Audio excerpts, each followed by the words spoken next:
তুমি উঠে গেলে জাইমা চলে আসলে আমি চলে যাবো কম্পিটি। এই ছবি লন্ডনের হিথ্রো বিমানবন্দরের। ছেলে মাকে বিদায় জানাচ্ছে। সাবেক প্রধানমন্ত্রী বিএনপি চেয়ারপারসন খালেদা জিয়াকে বিদায় জানাচ্ছেন দলের বর্তমান কাণ্ডারি বিএনপির ভারপ্রাপ্ত চেয়ারম্যান তারেক রহমান।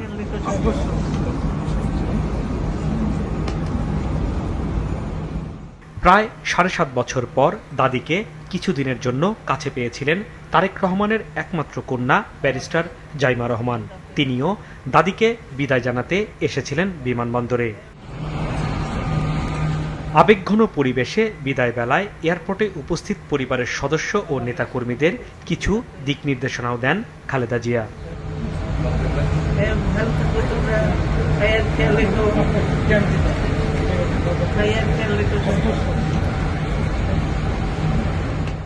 কাতারের রয়্যাল এয়ার অ্যাম্বুলেন্সে যুক্তরাষ্ট্রের হিথ্রো বিমানবন্দর থেকে স্থানীয় সময় ৪:১০ এবং বাংলাদেশ সময় রাত ৯:১০ রওনা দেন তিনি। ৪ মাসের চিকিৎসা শেষে খালেদা জিয়া দেশে ফিরছেন দুই পুত্রবধূ তারেক রহমানের স্ত্রী জোবাইদা রহমান ও আরাফাত রহমানের স্ত্রী সৈয়দা শামিলা রহমানকে সাথে নিয়ে। এর আগে তারেক রহমান নিজে ড্রাইভ করে খালেদা জিয়াকে হিথ্রো বিমানবন্দরে নিয়ে আসেন।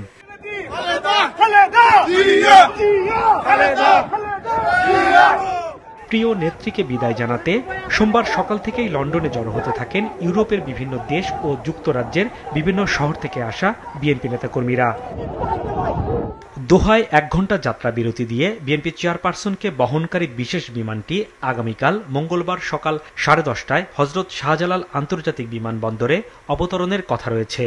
খালেদা জিয়ার দেশে আগমন উপলক্ষে দলীয় নেতাকর্মীদের বিমানবন্দর থেকে গুলশান পর্যন্ত ফুটপাতে অবস্থান নেয়ার অনুরোধ জানানো হয়েছে। হাসনাইন তানভীর, মাছরাঙা সংবাদ, ঢাকা।